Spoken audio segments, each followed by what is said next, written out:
Hey everybody, it's me, Joe Dungan. Really, it's me. You're seeing how I live. This is my space.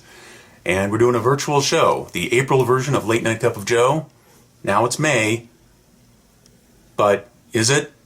Anyway, we're doing a virtual show. It's what's available to us. So now I'm gonna send it over to me to do the monologue. Good evening or morning. Thank you very much. Welcome to your own home. The pandemic is upon us. As you know, people are getting their stimulus checks. That's nice. In fact, the stimulus checks are going out with a letter signed by President Trump, which is nice because the money is going to help people pay their bills, and the letter is going to help people with their kindling. The popular Burning Man festival has been canceled because of fears of coronavirus, which is weird since actions leading to the spread of disease is the festival's main selling point. Microsoft and Google have banned the use of Zoom by employees. This is an unusual move because a lot of companies are simply banning the use of employees.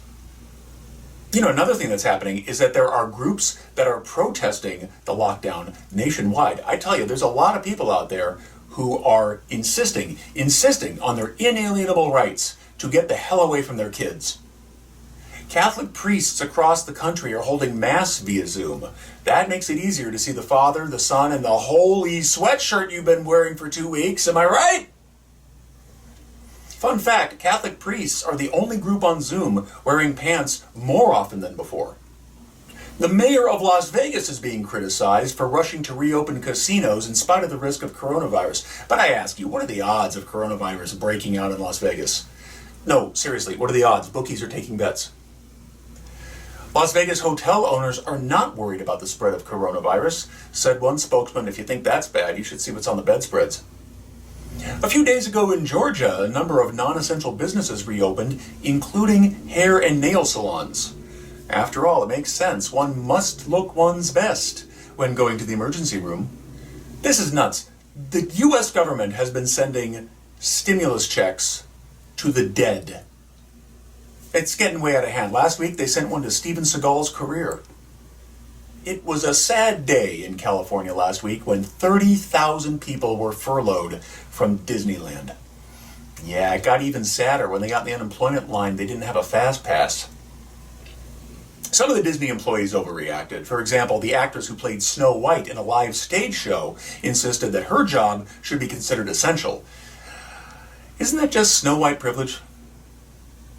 Queen Elizabeth said that her 94th birthday would not be celebrated in public. Yes, she said it was a necessary step to minimize exposure to Meghan Markle. Scientists say a gigantic hole has appeared in the ozone layer over the Arctic. They say they haven't seen a hole this big since they analyzed the plot of Lost. New Tampa Bay Buccaneers quarterback Tom Brady was seen working out in a closed park in Tampa. It's worth noting, however, that if you are in a park in Tampa, it's considered working out if you're not injecting heroin. Tennessee opened all of its restaurants last Monday, but not before setting a new state record for positive COVID cases the day before. Spoiler alert, that record's about to be broken. And finally, JetBlue has become the first commercial airline in the country to require all of its passengers to wear masks before getting on its planes. This has changed the pre-flight announcement that the flight attendants do to read, "Please place your mask over your nose and mouth and shut the fuck up." Thank you for flying. Well, that was the monologue. Wasn't that funny? I hope. Anyway, on with the show. Next up is, we have a sponsor. We have a new sponsor. This is the live read. Of course, it's not live. I don't need to explain that. And QuickBox. This is our new sponsor, QuickBox. And here's that live read, which isn't live.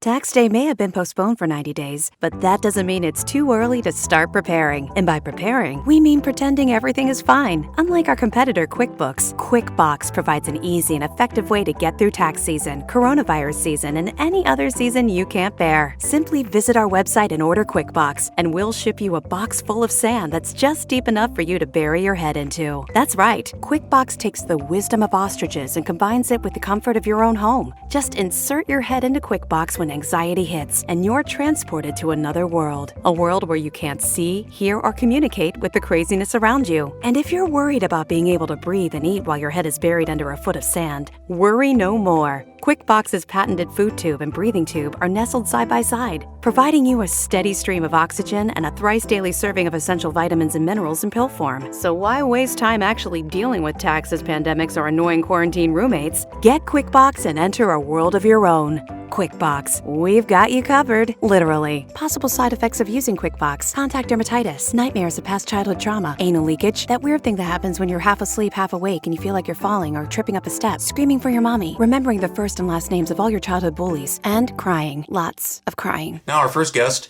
is Sophie Venable. She's an old friend of mine, and what you're about to see is a heavily edited version of what was a nearly 2-hour interview.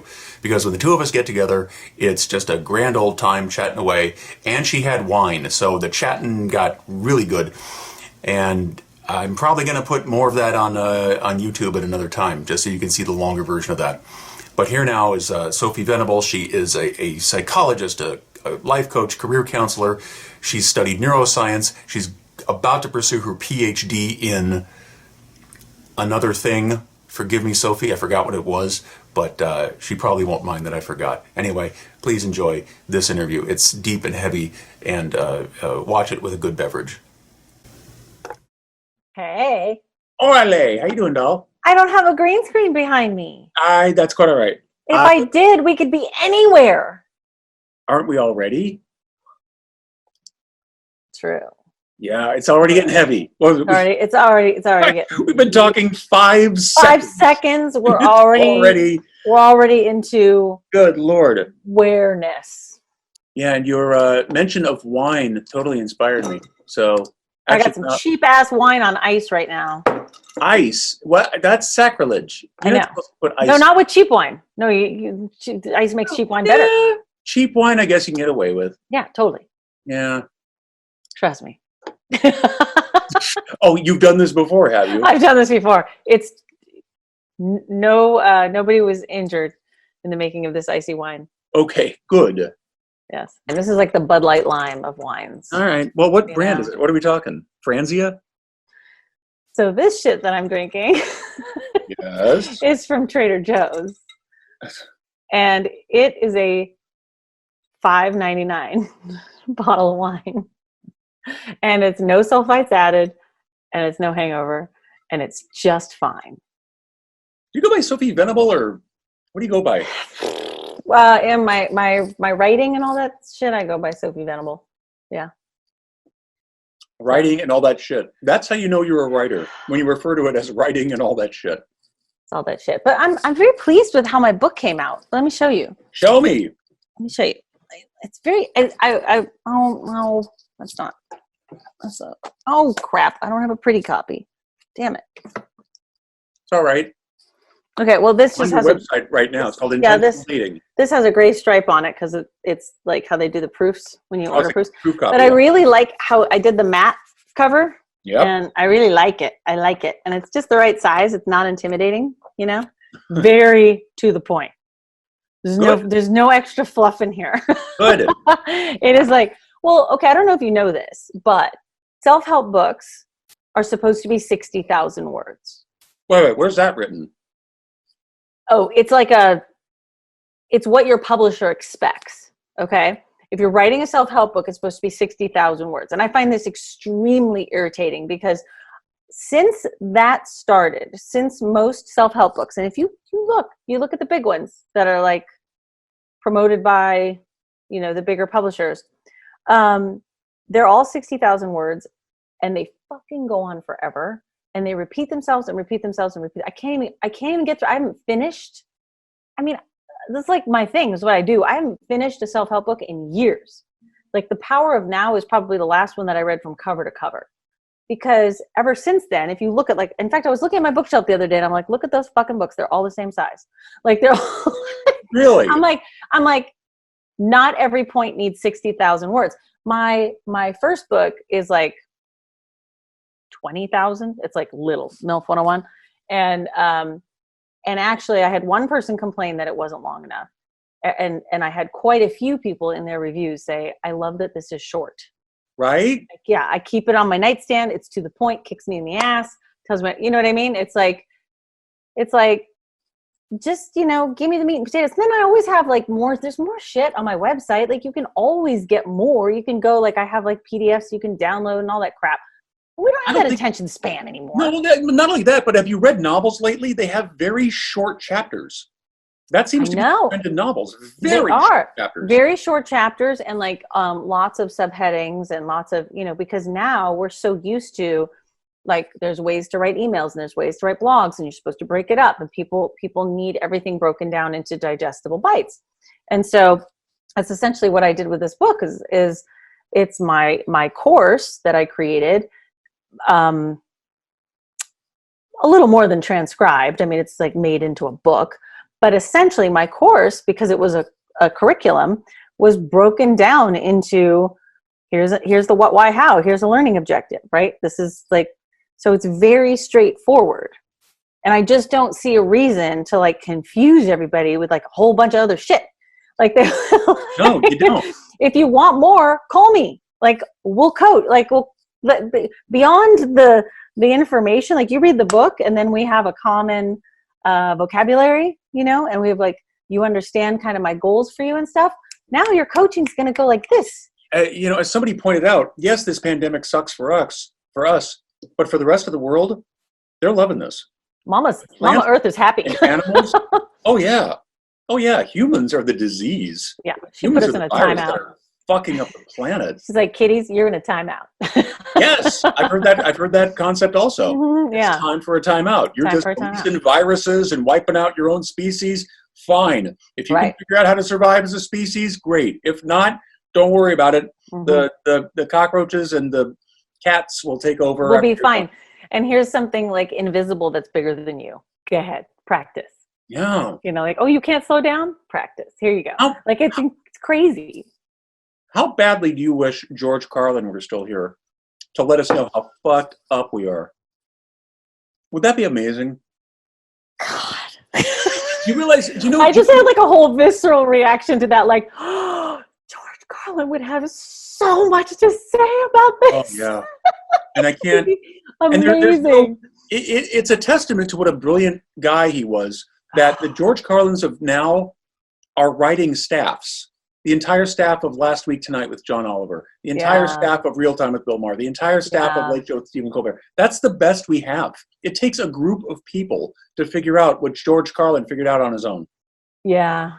And, you know, I'm impressed that Trevor Noah got The Daily Show. You know, I was really, really happy to hear when he was taking over. I didn't know his stuff that well, but just the fact that they were willing to go from John Stewart to a South African. You know, it was just like, and he's fucking brilliant. And the thing that makes him brilliant is that he has such a broad life experience. Yes. Like, you know, that he just growing up black in South Africa.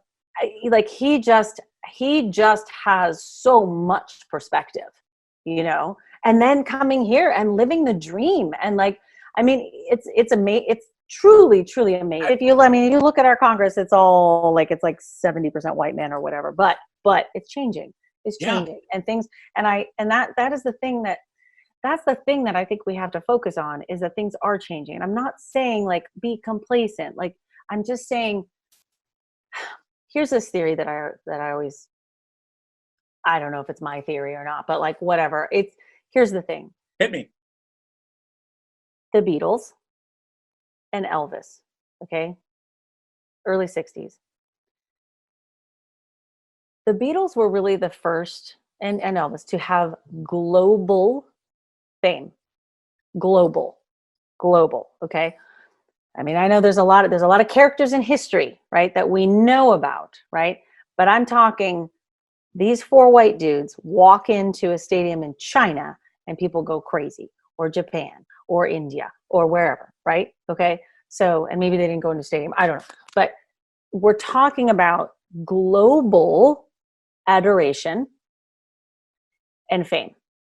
Okay. This is because of air travel. This is because of television. This is because of, right, the connectivity. I want you to think about that.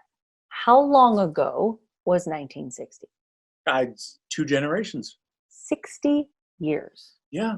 Okay. Now, think about this. Think about this. What are we, 100 years, 120 years into the oil age or something? Okay, into our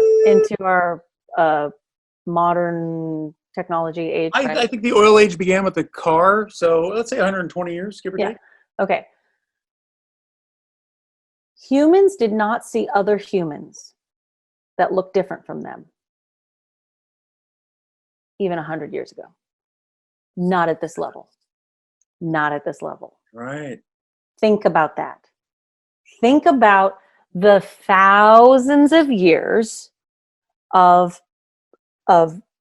evolution, okay, and slight change and adaptation, okay. And for most of that, there were no books. They couldn't read about it. No, nothing. Like it just, we are such babies.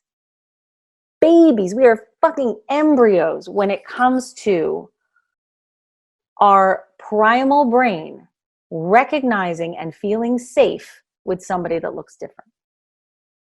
How could we not have racism? It's all fear-based. It's all fear-based. We've literally been with air travel and been, you know, we have literally in the last few hundred years, maybe 250 years, been just thrown in a pot and stirred up. And we as humans, this is the sociologist, psychologist of empathetic point of view, okay? We as humans are scared. We're just scared. It's just survival. It's just you're saying we're 2-year-olds seeing a German Shepherd. Yes. And I'm not saying that's right. I'm just saying we have to approach racism with compassion, or we're never going to fix it. So you're saying that racism, and this is a fair statement, is largely fear-based. It's all fear-based. Because we don't get it. It's just like it's all fear-based. And the marketing that we get around it, they are taking your jobs. They are the reason for this. They are the rapists. They are all of that. There has to be an other. That's just, there's always an other. And that's like the oldest trick in the book. I mean, that shit goes way back, right? So that's, it's so simple. It's literally, to me, when I look at it, it's so simple. It's not easy. It's not easy. It's simple. No, right. There's two different things. I heard a story, just to put a point on this, about how we react to the other. In India. I heard a story about in India, this guy was, he and a friend were hitchhiking through India, and they came across a wedding party walking through.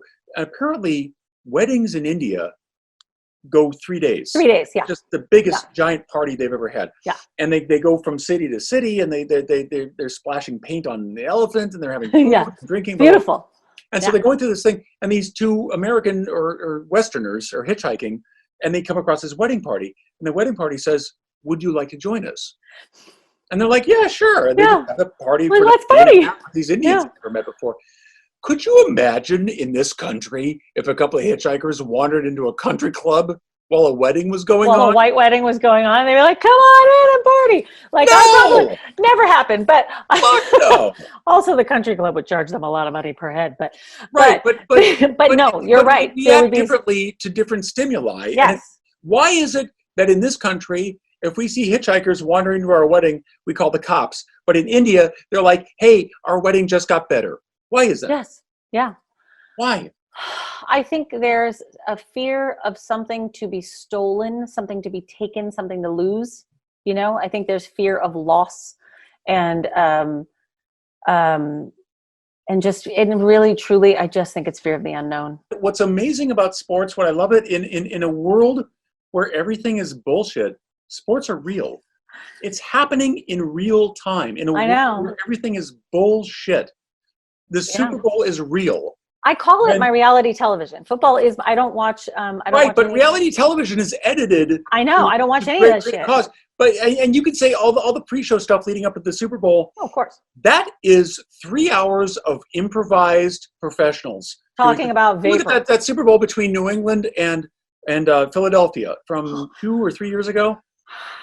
You okay? You okay? I'll cry. Don't make me Why? Were you a Nick Foles fan or something? What? Actually, yes. What? Why do you love Nick Foles so much? Because I remember when he took over from Michael Vick, okay? And Michael Vick was villainized, and rightfully so. Okay, but he took over from Michael Vick, and he fucking performed, and he was just this sweet kid. He's just a good kid, and he did so good. And I think it was his second season. He had like 2 interceptions the entire season, and like, I don't know, like his record was bananas. Like, and he was just so good. And because he was sort of this like, this kind of like white bread, nice guy, like under the radar kind of guy. And then his third season wasn't as good because it couldn't be. You couldn't possibly fucking talk. I mean, it literally has one of the best seasons of any quarterback in history. So anyway, I love this kid. Man, he's like such a good kid. He was so humble and he was so amazing and he's like a good person. So I've been a fucking Nick Foles fan. So here's what happens. The Rams, okay, my brother's a big Rams fan, okay, and I am too because that's my team growing up. So the Rams are coming back to Los Angeles, okay? This is, 4 years ago, 5 years ago. So the Rams are coming back to Los Angeles, and I call my brother. I'm like, dude, it's happening. They're coming back, right? And he's like, I know. And I'm like, we're getting Nick Foles. And he's like, eh. And I'm like, dude, Nick Foles is awesome. You shut up. We should be happy, right? And so they end up like wasting him for a year. He goes to Philadelphia, beats the fucking Patriots in the Super Bowl. When he caught a touchdown pass in the Super Bowl, I cried like he was my son. That was beautiful. And didn't Tom Brady screw up the same play? The same play, yes, yeah. He did. He dropped it. But I literally cried like he was my son. I was like, he just got it! I was like so excited. That was the greatest Super Bowl of my life. And what I remember about that was I believe Philadelphia won by 8, correct? Yeah. Was it 42-34? Yeah, they were up by like 5 at the end, and then I think it was 8 ultimately. I think it was 8 at the end, but yeah. It did not end until the final play. And I remember, and you still didn't believe it until it was. And the announcers are going, but these are the Patriots, and they just have a way. And there's Tom Brady at the very last play of the game, unloading a bomb. And even while that ball was in the air, there was a side of me going, I couldn't breathe. I pull this out. I was literally I was hanging on the mark like this. I was like behind him, just going like, I get it. And when it was over, when the clock, I'm like, is it over? Is it really over? There's no flag. Like it's over. Like it's actually over. Oh my God. I was happy for 2 weeks after that Super Bowl because it felt like the look. This was my favorite moment. This is, again, going back to the psychologist, sociologist. I'm all about love over fear. Okay. They're like, they ask Ertz, so what was Foles saying to you in the huddle? Ertz, the tight end, correct? Yeah, yeah. They're like, I think I have it. I posted it on my at the time I posted it on my Instagram. I think it was Ertz. They're like, so what was Nick saying to you guys in the huddle? And he goes, he just kept telling us he loved us. Wow. This is why I cried for 2 weeks after this Super Bowl, because I'm telling you, there was something about the energy of that whole thing with them being the underdogs, and you've got kind of like Darth Vader essentially as the coach of this other team that is fucking unbeatable. I mean, I have all the respect in the world for that. It's just not fun. I'm just like, you just listen, as it would be in this quarantine. Mark and I have a Zoom date coming up because how many more minutes do you have? I've got about 8 more minutes. Okay. Because here's what I really wanted to talk to you about. Oh, shit. We're just getting to what you really wanted to talk about. I wanted to just turn you loose. I love chatting with you. This is the best. I've done 24 of these episodes. This is the best interview I've ever had. There's going to be bonus features. Oh, yeah. Oh, yeah. Well, we'll do it again. Oh, absolutely. Okay. What I want to talk to you about was, and try to encapsulate this in 5 minutes. I mean, I won't deviate. We'll do a primer, and then we'll do another episode. Absolutely. I'm all for it. Okay. All right. I have no idea what he's going to ask me, by the way. I know you have a date with Mark, so we'll do this in 7 minutes. Give me your take on what is real and how we know what is real is actually real. For example, I once had a conversation with a buddy of mine years ago, and we're sitting, in the same room. I said, "You don't exist in space. You exist in time." And the conversation that we're having is in the past. Mm-hmm. So I can say to you, I don't exist. and you would have no way of disproving me.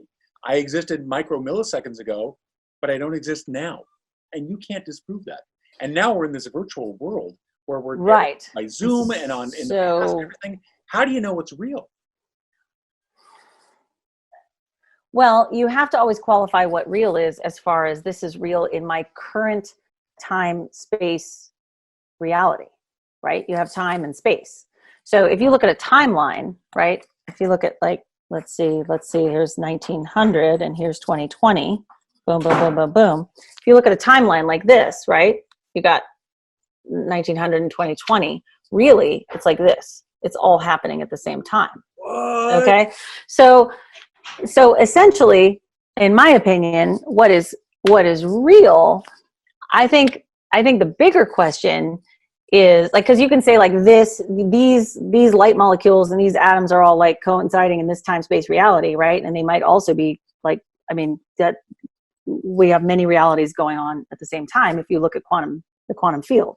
So but what I think is a very interesting question in this time is, what kind of connection is real? What makes our connection real? What makes this conversation and the connection that we feel, any warmth or affection or dismay or disdain, what makes that real? Is it real? Like I've got women who are, like, dating online. Okay, so in a way that's kind of cool, right? Because you don't have all the chemicals of the sexual contact, right? You don't have that at play. And so you can get to know each other more in, like, a less pressure kind of way, right? But is your connection really real? Does that apply to your sexual connection? Because once you're in the same room together, are you feeling, what is that? Chemistry? Connection? Literally, like, pheromones that connect, that, like, click? So, like, what's Can you real? explain that? Because I've had plenty of dates with women who are, on paper, it makes perfect sense for us to be together. And then I'll sit there and have dinner with them. I'm going, this ain't working. That is kind of the X factor. I mean, in a sense, because I really feel in general, and we can do, like, a whole episode on this, is that you really don't know someone, like, at all for, like, 3 or 4 months.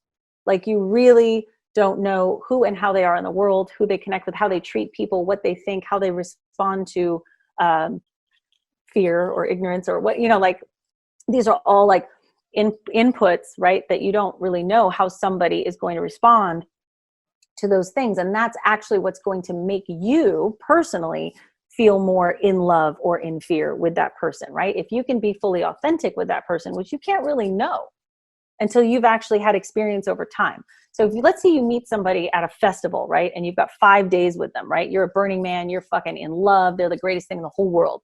In that reality, you think you know them because you've spent whatever 24 times 5 is, okay? You've spent all that time, right? 125 hours with them. If you spend 125 hours with them over 4 months, you're going to know them much better, because you're going to have experienced them in different situations with different stimuli, and you're going to see how they treat people, because that's ultimately what it comes down to. Can I fully be myself with you? And do I feel like you're on my side? And, like, and then you have the magic of attraction and chemistry and, and things like, and things like that we can't necessarily, to some degree, I don't even want to understand.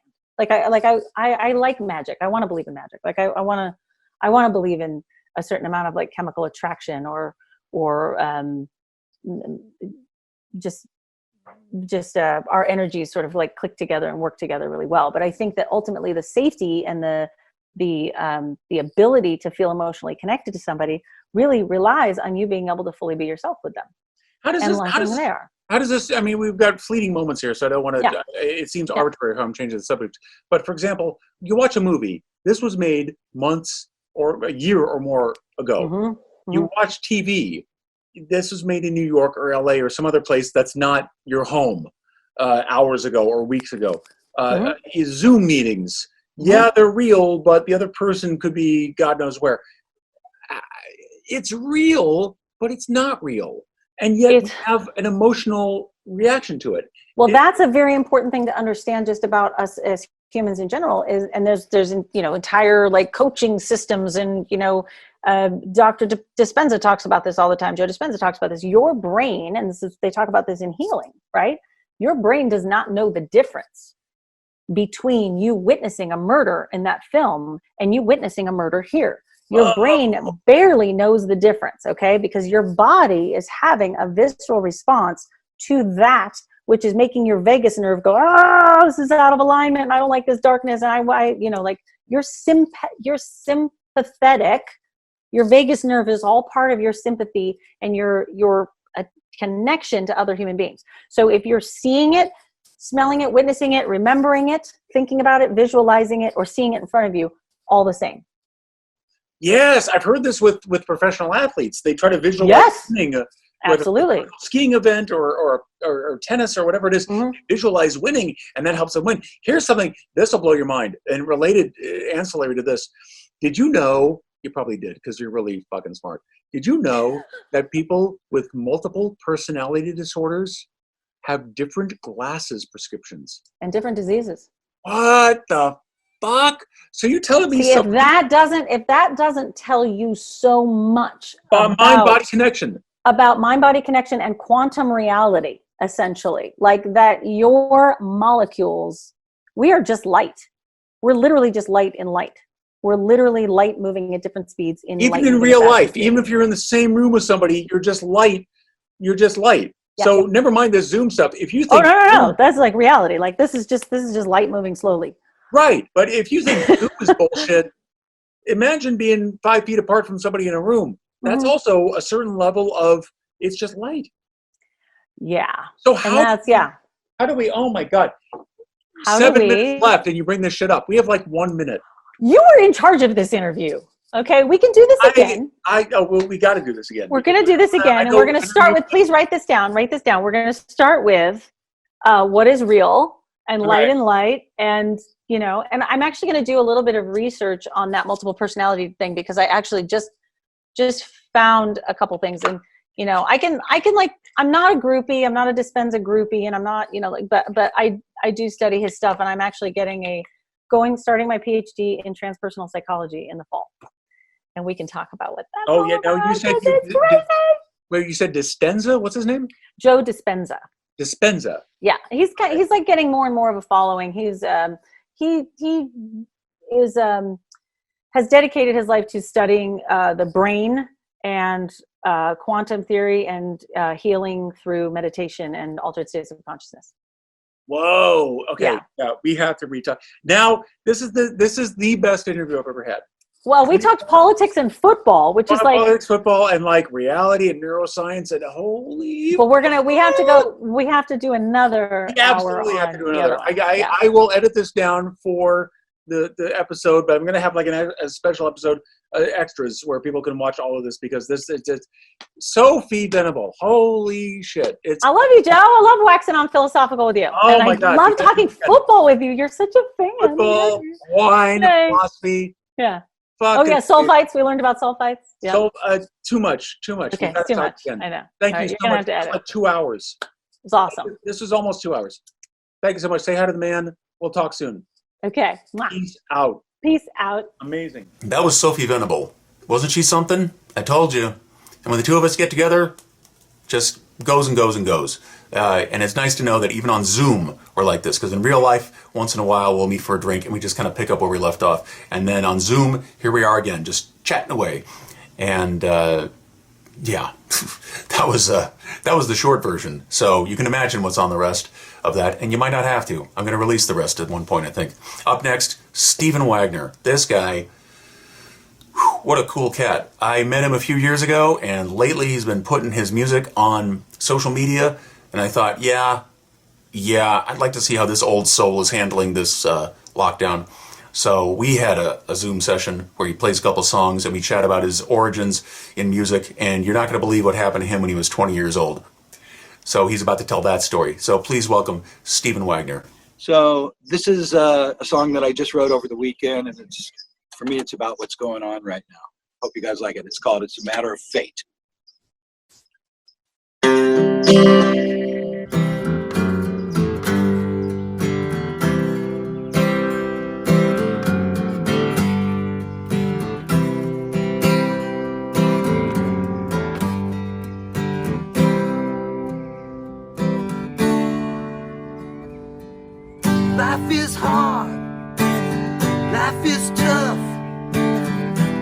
what you can and you'll hope it's enough.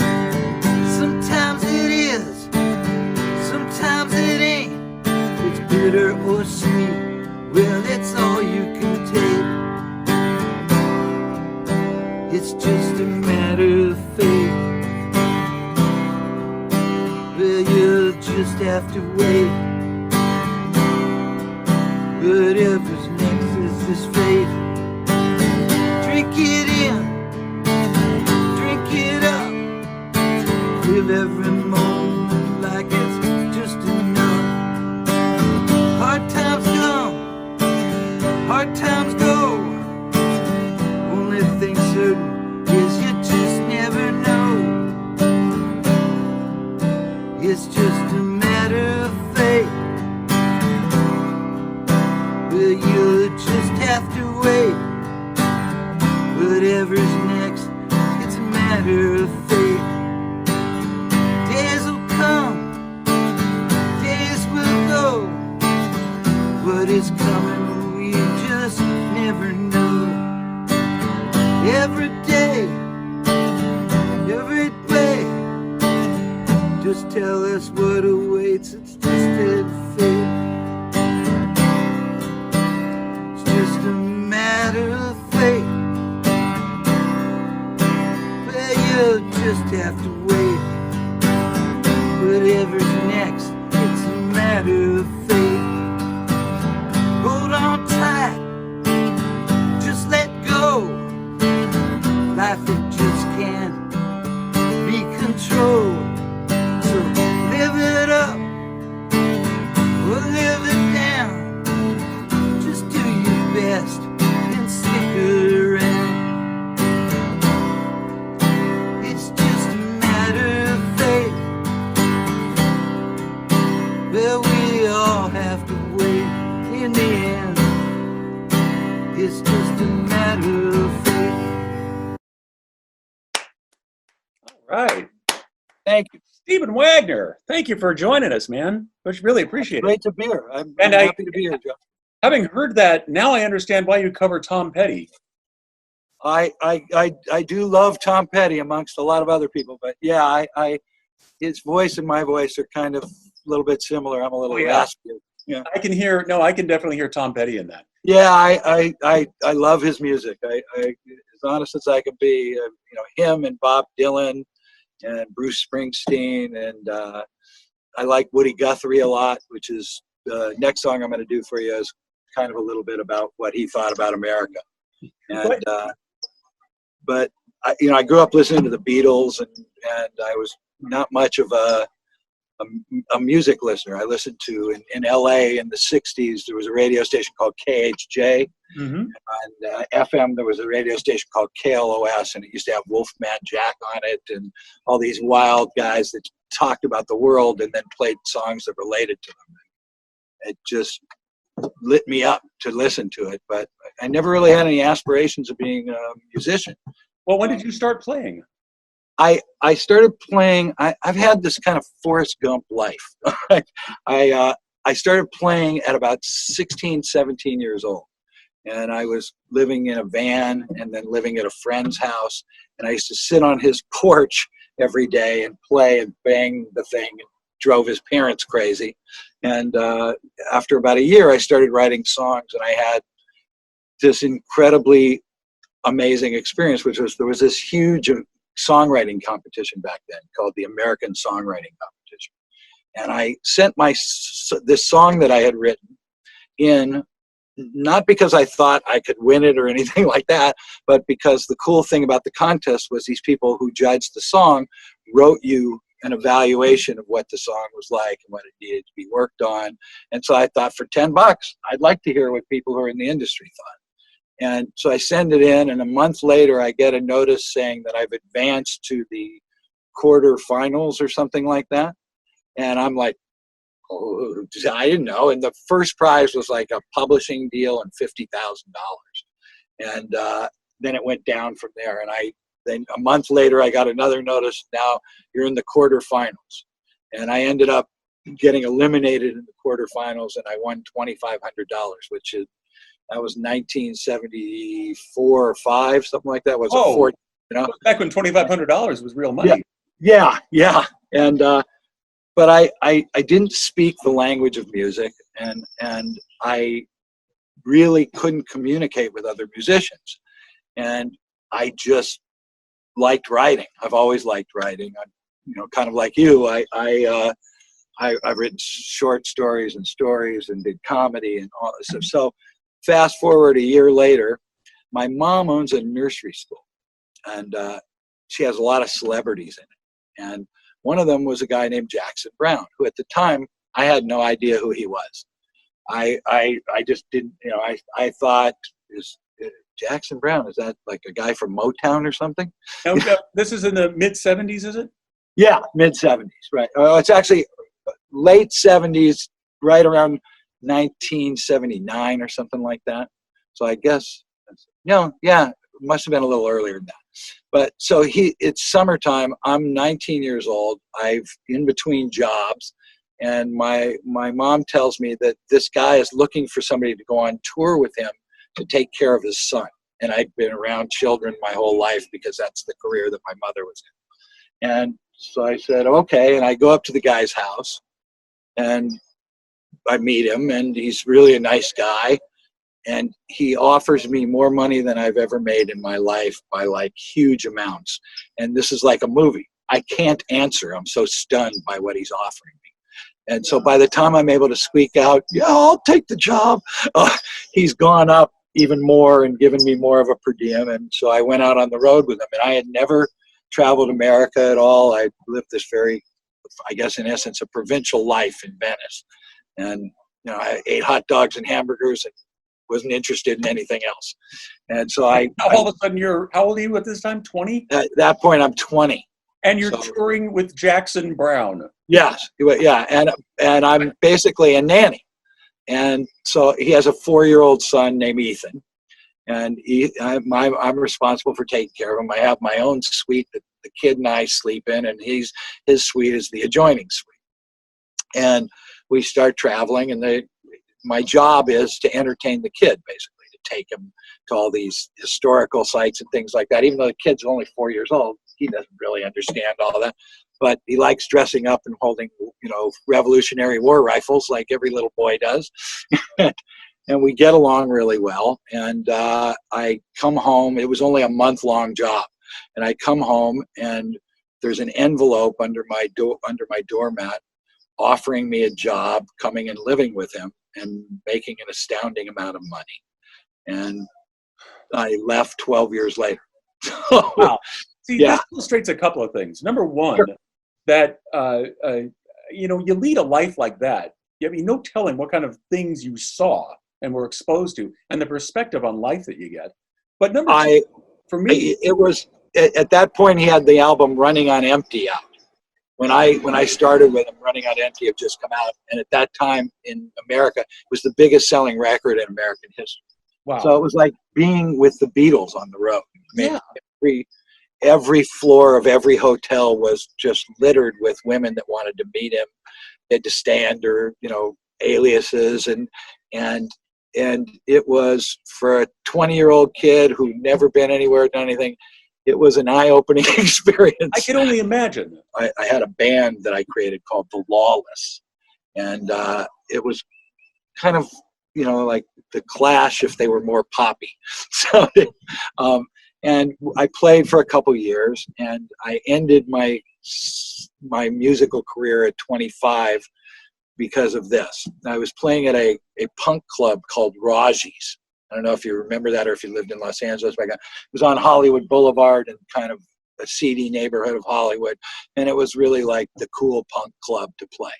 And so I'm playing this gig, and my band are all these great studio musicians. So they make me sound way better than I am. And we're going on stage and we're playing, and we're finishing up, and there's a punk band following us, and they all have this Nazi regalia on, you know, stuff. And I don't care, you know. So and one of the roadies in the band looks up at the stage as I'm going to do the last song that I do, and in this particular night, it's a Tom Petty song, "American Girl."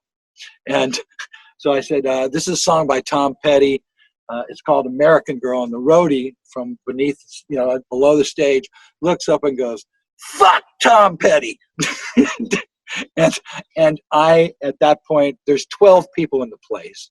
What's the rush to get me off stage? And I'm playing at that time a Fender Telecaster, which is an electric guitar that is a very heavy guitar. It's made out of solid ash. It's basically a baseball bat. And the guy starts to climb on stage, and I take the guitar off, and I hit him as hard as I can with the body of the guitar. Knock him off the stage. A fight breaks out. All these people in that band and my band.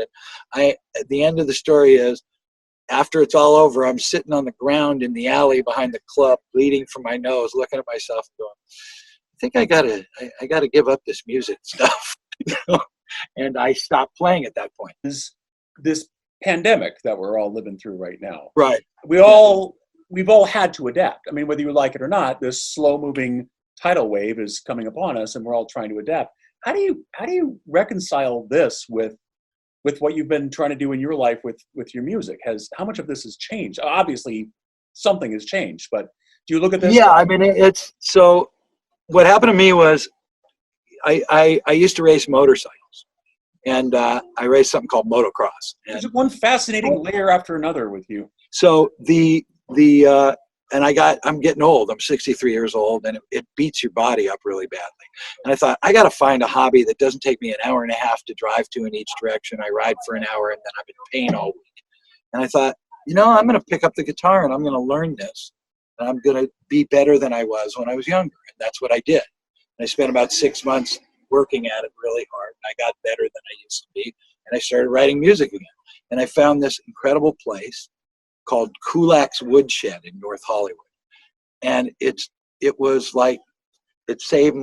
felt like it saved my life. It's made me happier than I've been in years. I was getting to perform live every Monday night, and I was just filled with joy. I don't have any expectations for this other than doing it. I love doing it. And so every Monday night I'm having this great time, and boom, the end of the world happens. And it's what it feels like. And I feel very uncomfortable complaining about anything because I'm very fortunate. I own my own business. I am in an industry that still has to work. And so I'm still able to make a living while the rest of the country is, teetering on the brink of collapse, it feels like to me. I mean, on economic collapse, if nothing else. And on top of the fact that you don't know what's going to happen next. That's a little bit about what the song is about the idea that, I wear a mask, I wear this thing every day. I wear rubber gloves. In the industry that I'm in apartment buildings, touching things that people touch all day long.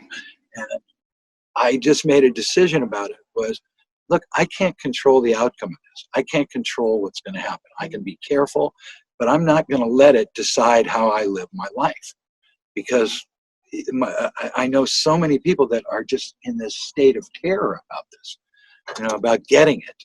And I mean, while I totally understand that, I think you can't live your life like that. What kind of a life is that to lead?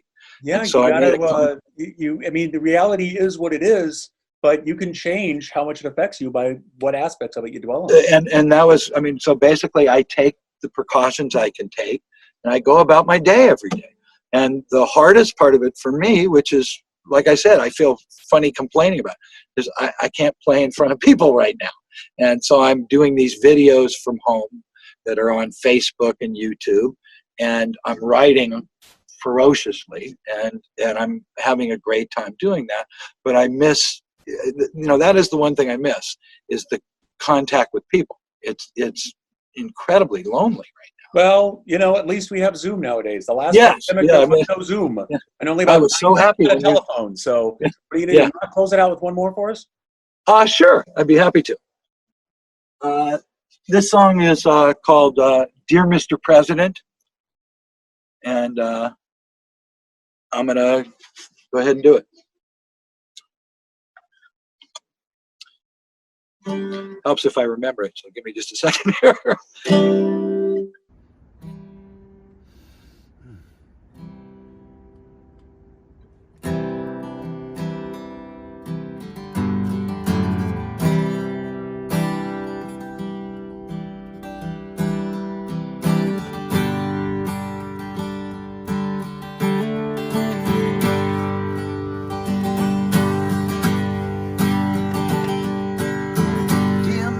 president. Well, I got some news for you.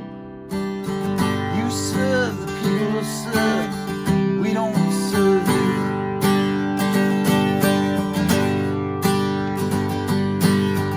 This ain't your kingdom.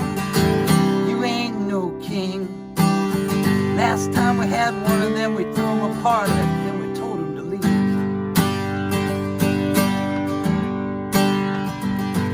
For the ghost of Woody Guthrie and every patriot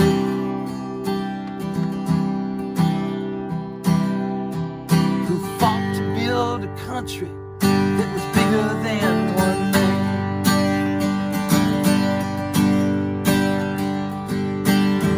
Hey, senators and congressmen, well, you better heed the call. Just remember who elected you. Decide which side you're on. You can stand up for the people who you're supposed to serve. For the people will stand up to you. On that I give my word.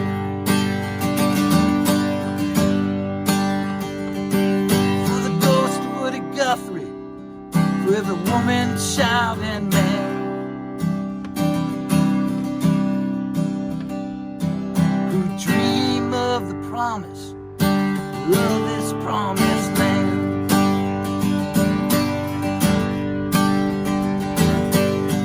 Dear Mr. Wall Street, well, I got a tip for you. Your stock, it's dropping, man. We got no use for you.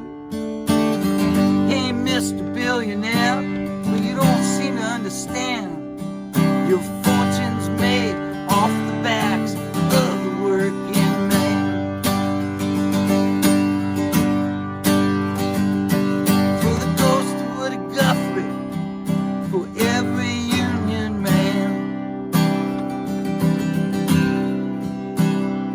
who fought to build a better life for the working man. If you think the poor cause poverty and immigrants are to blame, better take a better look and see who benefits from seeing things that way.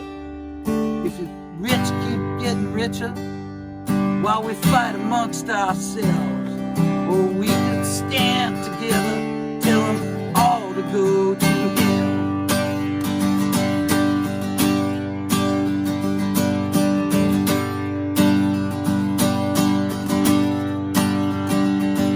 Cause this land, it's your land, from sea to shining sea.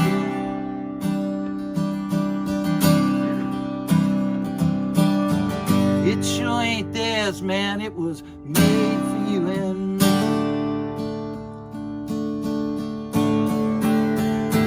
Yeah, it's made for you and me. That's it. That was lovely, man. Thank you Thank you for joining very us, man. Great talking to you.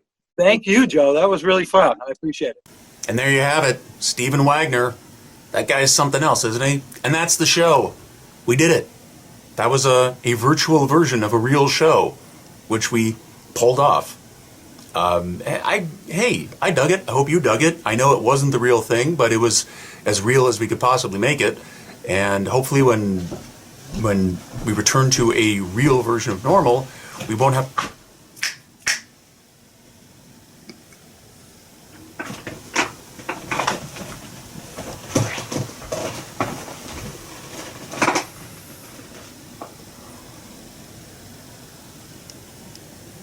What's he been telling you?